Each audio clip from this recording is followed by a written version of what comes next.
The only way to discover who we are is to do what? Exorcism. We've got to remove all of the hate, all of the anger and the frustration that we feel, that we hear coming in from all around us. Eliminate all the noise with an exorcism. Then we can learn who we are.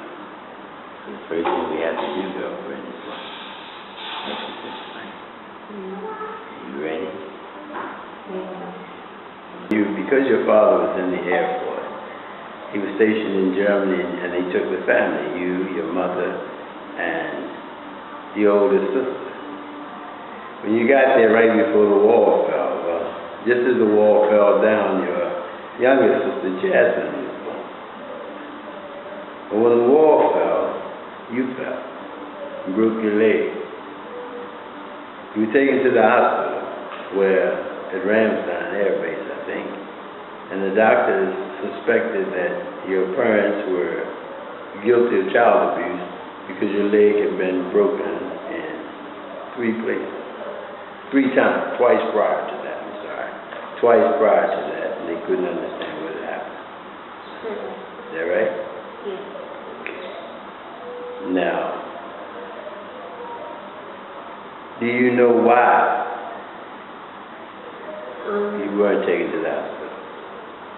Well, I had fallen twice before the fight center, and my father thought that I was just overreacting. So he told my mom not to take me to the hospital because I was only overreacting. With the bike incident, we were forced to go to the hospital, and they found that it had been broken twice before. And at that point, they wanted to charge my parents with child abuse. But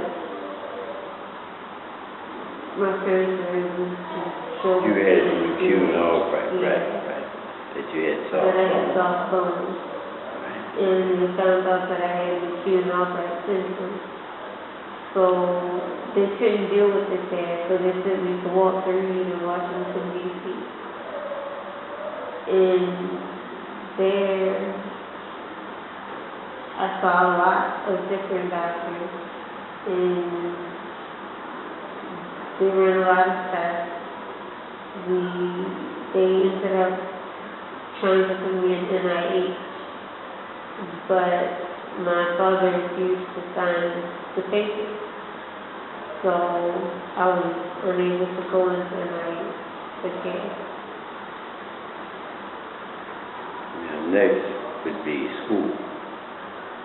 Yeah, I started school in Baltimore, Maryland, and I had to deal with a lot of bullying and teasing from other kids about my birthmark, about the way that I walked, that I was a little more developed than the other girls, and I had this incident where a little boy had pushed me down the steps and caused me to break my leg. And when he laughed about it, I knew it was a joke. But I ended up having to go to the hospital. This was in the 3rd grade. But I had broken my leg 3 times in the 3rd grade. The bullies in school were rough. Yes. Yeah. And then, right after the bullies, what did you face next? Well, I got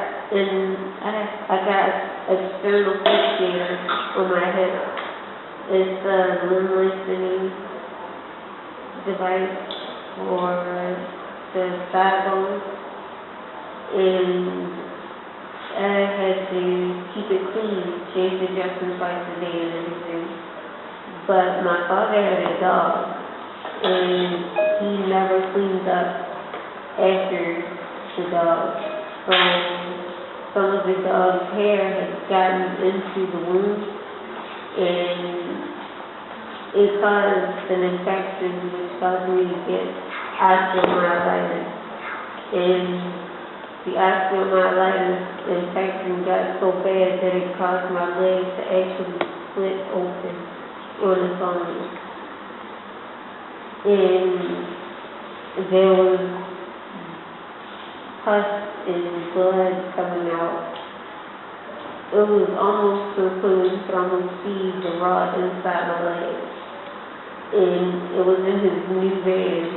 And he was so mad that I got the blood and the pus all over his feet that he refused to help me out of the van.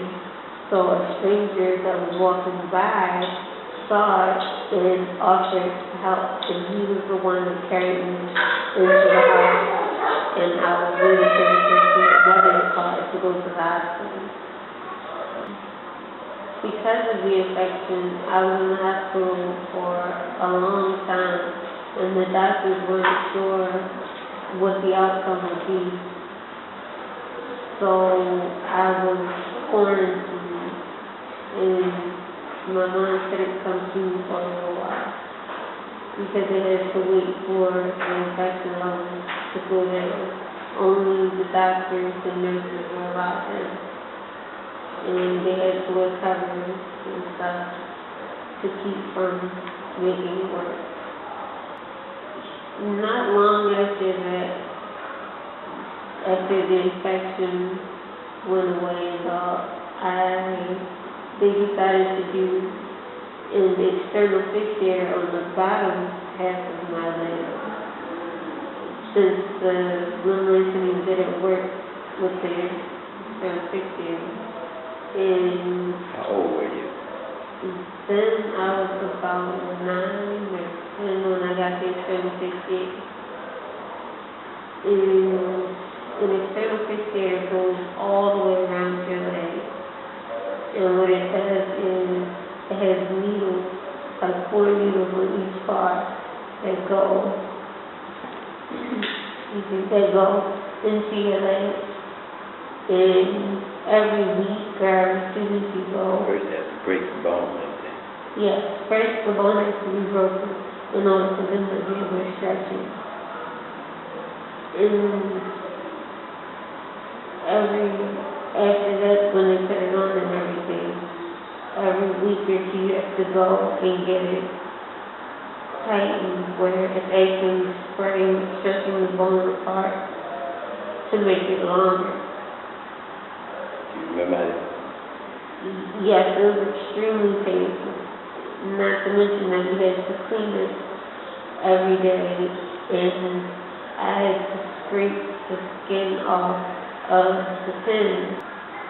And you had to clean each And I one? had to clean each one, and you have to scrape the skin off of each one because you have to wear the Luther for 3 months, and the skin will start to grow up the pins if you don't keep it clean.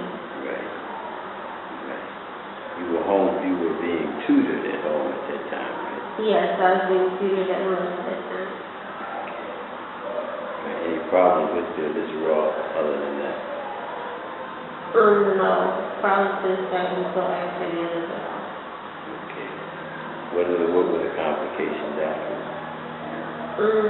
The trauma from the liver from trying to stretch the bone caused more fibrous dysplasia to grow. So it made the bone softer, which made it easier to break. So I started getting more fractures.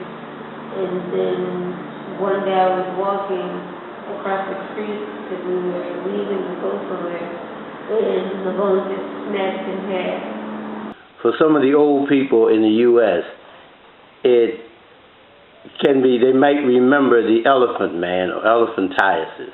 That's the result of hormones growing out of control throughout your entire body. And when you start at 2 years of age, you have a lot of complications and a lot of problems. That long scar on your thigh there, Janae, what is that from? That's from the multiple hip replacements. I've had over 35 surgeries between the ages of 3 and 9. Okay. Now, as we look at your leg, you have two other scars there from the external fixator that was designed to lengthen the thigh bone. Yes. Right, and the two scars here.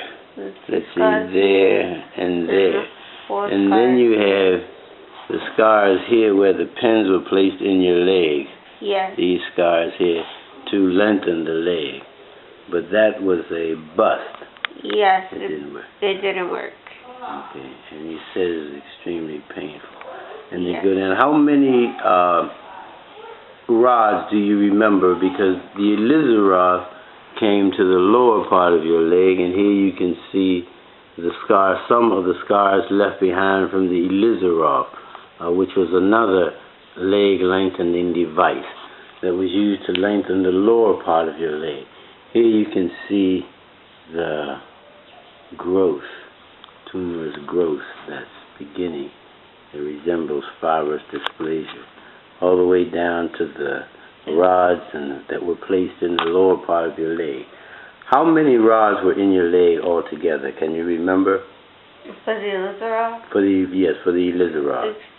16. Yes, there were 16. They would poke out, and you would have to tighten these rods up that would stretch your leg more. Yes. But it didn't work. The result is this fibrous growth here that continues to grow out of control. Yes. And it made the bone weak to the point that just by walking, you could break your bone just walking down the street. Yes. The final result of the leg lengthening exercise is that one of your feet is considerably shorter than the other. Yes. And there isn't anything that can be done about that now because of the nature and the severity of the fibrous dysplasia. Yes, the severity of the fibrous dysplasia. Now, this is the fibrous dysplasia or growth coming off of your rib cage, right? Yes. And that has to be removed. They actually don't know what to do about it because it's broken quite a few times, which is why it sticks like this. Okay. It's easy to break then. Yeah, they break all the time. I could literally sneeze and they'll break. And your ribs will break.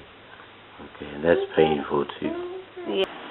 How do you feel about the scars on your leg and the fibrous dysplasia on your back? I think that it's disgusting, repulsive. If it was a way to get rid of it, I would. I don't even really look in the mirror.